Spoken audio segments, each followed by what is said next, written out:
Welcome to Biome. I am your host and narrator, Alex Zubin. Wherever you are in the world, I hope you are having a wonderful week. This is story 9 of season 1. After this week, we have just one more story before we wrap up season 1. But don't worry, we are already working on bringing you more amazing stories in season 2. Meanwhile, we will be releasing interviews with our authors over on our Patreon channel, which you should go check out because these authors are just amazing, and it's great to know the person behind the story. And speaking of stories, our story today is called Storm Chaser by Toshiya Kamei. Toshiya Kamei, she/they, is a queer Asian writer who takes inspiration from fairy tales, folklore, and mythology. And now, let's live this story together.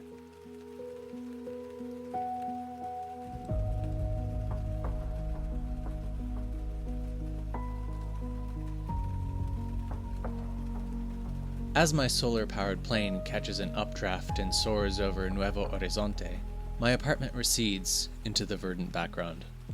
I'm still furious, despite myself, but anything is better than dwelling on today or feeling guilty for flying without telling my dads. And anger masks fear. The elevation quickens my pulse, and I drum up my courage as I imagine diving headlong into an approaching storm. I adjust my goggles and wipe strands of hair off my sweaty cheek. The afternoon sunlight flickers over a holographic photo tacked to the cockpit wall, and I wince at the image of my smiling dads. The guilt creeps back in. I inherited the mossy mop from Basil, large ears from Crisanto, and an inquisitive mind from both. Maybe too inquisitive. "Mayor Casey's lost her mind," I say. I shake my head, recalling the viral video of our mayor whipping out a red Sharpie and drawing a bomb next to Hurricane Queequeg on a weather map. "We shouldn't be doing this, Rosita," Peaches, my goldfinch sidekick, says, shaking his lemon-yellow feathers on my shoulder. "We really shouldn't. I know you're upset about what happened today, but your dads would be even more upset if they found out about this." "This is important, Peaches. Don't worry. We've got this." As I press forward on the controls, I try to believe my words. No fear. Nope. No fear. Fear crossed Madison's freckled face when I raised my fist in our school garden today. Mayor Casey's ginger-haired daughter has been my arch-nemesis since 2nd grade, when we got into a fight over a boy named Aloe. Her teasing has only gotten worse since a rose bloomed from my forehead earlier this year. A real rose, rooted just below my hairline, its thorny stem pushing through skin and tangling in my mossy mop. Crimson petals unfurling between curls, like it had always meant to grow there. Basil thinks Madison wants my attention. Perhaps she's jealous of my rose, but I don't know. Red fury clouds my vision as I mull over how she destroyed my science project. Madison stood over the spot where I kept my marigolds in pots. I'd been watering them with various liquids, salt water, sugar water, vinegar, and corn syrup, to determine how each helped or hindered growth. "Madison, what did you do with my project?" I said. "What?" she said, her mouth twisting into a crooked smile. "That was for the science fair." My lips trembled as I tried to control my rage. "Those ugly flowers were such an eyesore," she said. I stepped closer, winding up to strike her. Just then, the beep of my smartwatch startled me. A hologram of our principal shimmered over my wrist. "A storm is on the horizon," Dr. Iris Salazar Martinez said. "The rest of today's classes have been cancelled." When I looked up, Madison was already across the garden. "Madison, wait!" I called out, but she dashed away, far away, without looking back. "Calm down," I tell myself now. "Forget about that silly girl." I look out the cockpit window. Our feathered friends fly at a far enough distance. About half of them have chestnut bodies with blue bills. Judging from their color patterns, they're ruddy ducks. With my plane's UV lights giving them a friendly warning, we can avoid hazardous bird strikes. "What are we going to do, Rosita?" Peaches flares his neck feathers in alarm. "We'll talk to Queequeg. Reason with him." "The hurricane?" "That's right." I nod, biting my lower lip. It's just a theory of mine, but I think hurricanes are sentient. How? They grow and shrink according to temperature and humidity of air flowing into their eyes. Eyes? Peaches asks, tilting his head. Can they see us? Not exactly, I say, but they can sense us. Everything shines grass green from above. Homes, schools, churches, grocery stores.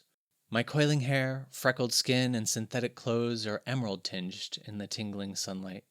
My dads, both data scientists, say the color green efficiently harvests light, and all of us sustain ourselves through a similar type of photosynthesis. Ergo, no one hunts animals or plucks flowers anymore, and the air tastes delicious. Intermittently glancing at the gauges on the dashboard, I adjust myself in the pilot seat, high above the floating city. Peaches trembles again, and we face forward as the vast storm crackles with pent-up energy.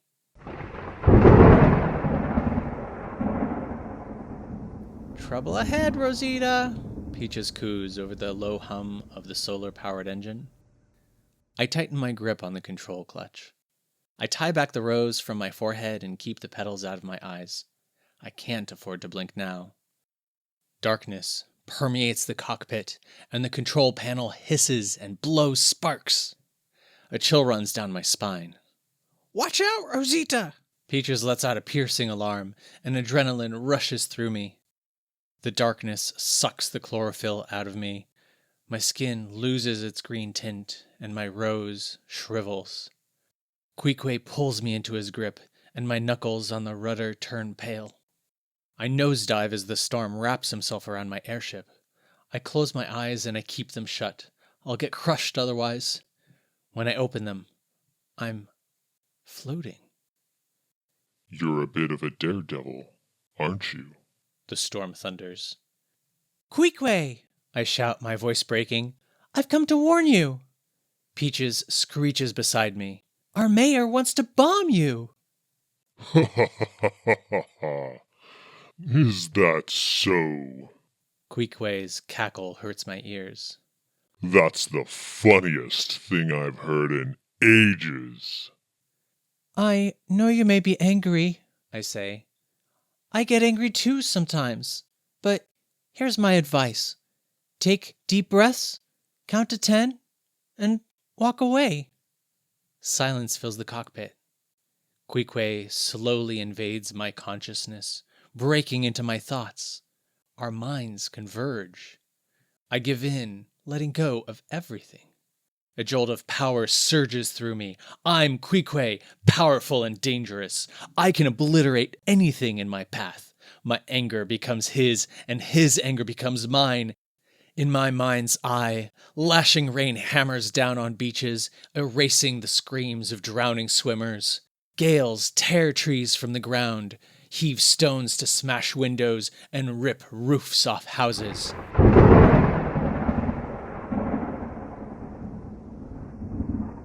Take deep breaths, Rosita. I repeat the mantra over and over until I'm calm enough to speak. I'm glad that alert interrupted me, I mumble. I'm glad that you came, Queequeg, because if you didn't, I would have hit Madison and hurt her. My dad's taught me better. Getting angry won't solve anything. You don't need to be angry either. You can choose to spare everyone. Queequeg's winds howl within me, and I lose track of time. Everything becomes serene when my plane reaches the eye of the storm. Slumber weighs down my eyelids. Anger gathers like rain clouds. Queequeg mumbles. He almost sounds ashamed to my drowsy ears. It does, I say. But you don't need it. And neither do I. Queequeg waits several moments before answering. I'll go back to sea, child. I'll stay clear of your city. In this strange space between sleeping and waking, I smile. I feel lighter than I've felt in a long time. Rosita, stay awake! Peaches flips his wings, trying to stir me out of my groggy state. I rouse with a groan. Are you okay, Rosita? Peaches stares into my face, bobbling his head up and down. How long have I been like this? I labor to move, but cramps shoot through me, and I grimace. Queequeg loosens his grip, but not before his contentment washes into me. An hour? More or less? Peaches says. No, I cry. My dads are gonna kill me. Let's go home before they worry even more. I nod, still reeling from pain, and steer my plane towards home. The first evening star flickers against the velvet sky. Upon arriving home, I sneak inside, hoping to reach my room without being questioned. Rosita, is that you? Crisanto's voice reaches me as I tiptoe towards the staircase. I freeze and slump my shoulders, trying to make myself smaller. Resigned, I walk into the living room where my dads get up from the couch. To my relief, my rose has bloomed again. Peaches flies from my shoulder and perches on a yucca tree. Rosita! Crisanto cries as he leans in and kisses my forehead. Where have you been? We were so worried about you. We've been calling your friends, Basil says, taking his turn hugging me. I insert myself between my dads on the couch. The muted projector shows a hologram weathercaster gesticulating before a map of Nuevo Horizonte.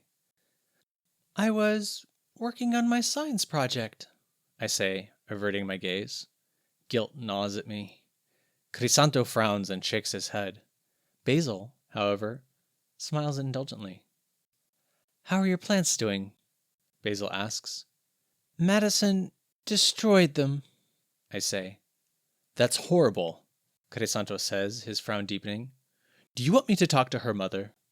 Don't worry, I say. I'll talk to Madison first. Maybe she'll surprise me and apologize. Let us know, Crisanto says. I nod. What are you going to do about your science project? Basil asks. Do you need any help? Crisanto adds. Thanks, I say. But I've got a better idea.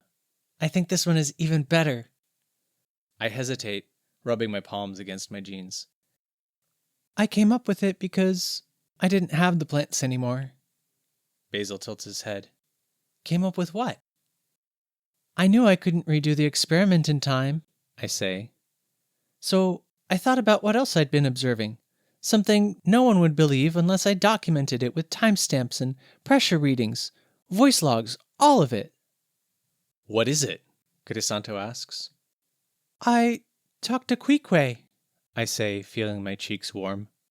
The hurricane. Crisanto blinks. You talked to the hurricane? What did you tell him, honey? Basil asks gently. I told him to calm down, I say. To change course. And eventually he did, after I convinced him to let go of his anger. I put my feet up and leaned back on the couch, bracing myself for their reactions. Really? Crisanto says, arching an eyebrow in disbelief. I nod. Rosita, you dream too much, Crisanto adds, and gives me a gentle shove. But... Don't forget to do your homework, Crisanto says, cutting me off. Dinner will be ready shortly, the household AI sings songs, and a carefree piano tune fills the air. Oh, that's my cue. Crisanto gets up and walks toward the dining room. You guys don't believe me? I protest, glancing at Basil.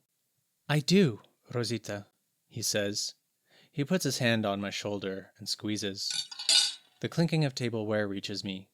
Crisanto is setting the table. My stomach growls as the aroma of vegan food wafts from the kitchen.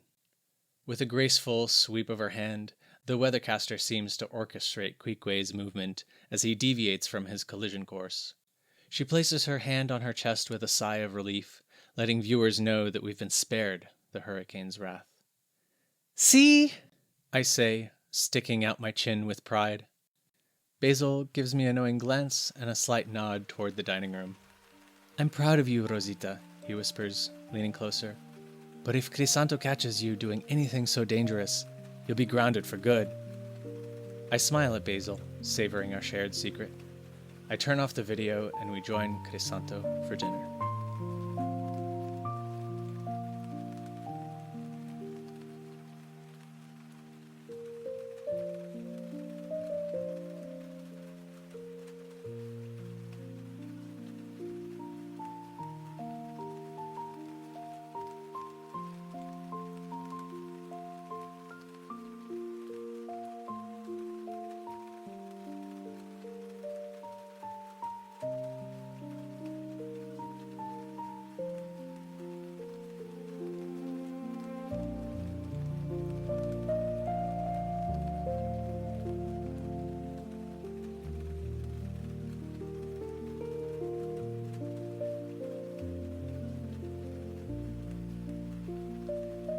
This story is deliciously layered with metaphor and imagery, and it makes it a delight to read and reread this piece.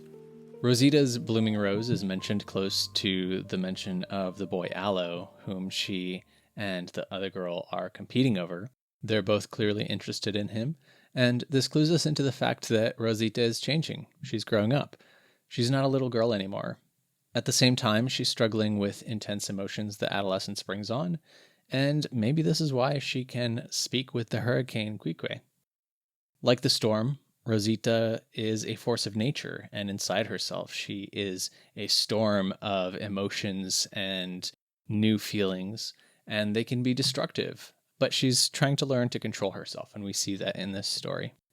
This piece reminds me of a modern American classic, The Wizard of Oz, from the way that both girls sneak away from home to the way that they are both caught in powerful storms.